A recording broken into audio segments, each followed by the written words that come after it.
The N6 closed again as Redisburg locals protest, and a rise in oil imports from Iran. Good day to you. Kopanong Municipal Manager Lebogang Moletsane says there's a heavy police presence at Redisburg, where demonstrators barricaded a section of the N6 in the southern Free State. She says protesters tried to set the municipal office of the town on fire by throwing a petrol bomb through a window.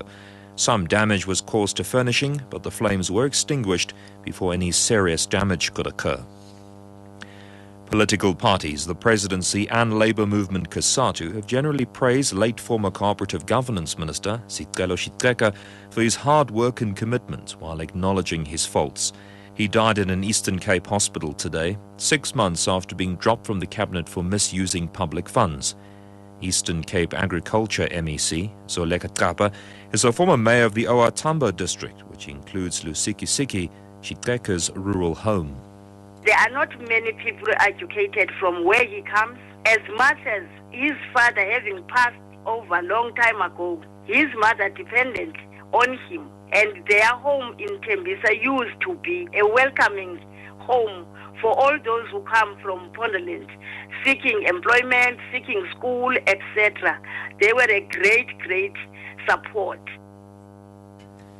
South African crude oil imports from Iran rose to 3.37 billion rand in March from 2.8 billion the previous month, according to the latest customs figures. This indicates that South Africa has not bowed to US pressure to curb commercial links with Iran.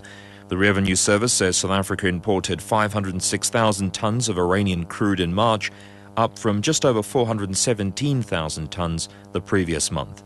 South Africa has come under Western pressure to cut Iranian crude imports as part of sanctions designed to halt Iran's suspected pursuit of atomic weapons.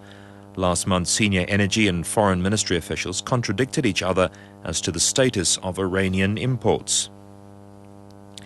Police have launched a manhunt for a suspect who murdered a Soweto man in front of his girlfriend in Zola. The pair were walking to a local store when they were met by an unknown man who tried to force the girl to go with him.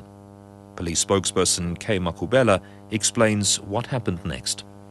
Tried to protect his girlfriend, and the man took out the knife and stabbed the man who was walking with a girl. He died at the scene, and we don't know the suspect at the moment. We are appealing to anyone who might have seen the incident when it happens to come forward so that they can give us information.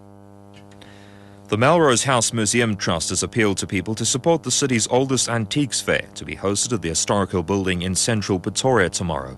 Last week, thieves broke into the museum, damaging its century-old stained glass, and the proceeds of the antiques fair will now go towards repairs to the building.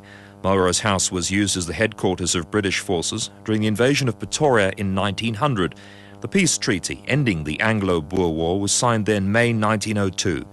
The event's organizer, Clyde Terry, says there will be over 120 exhibitors at tomorrow's fair.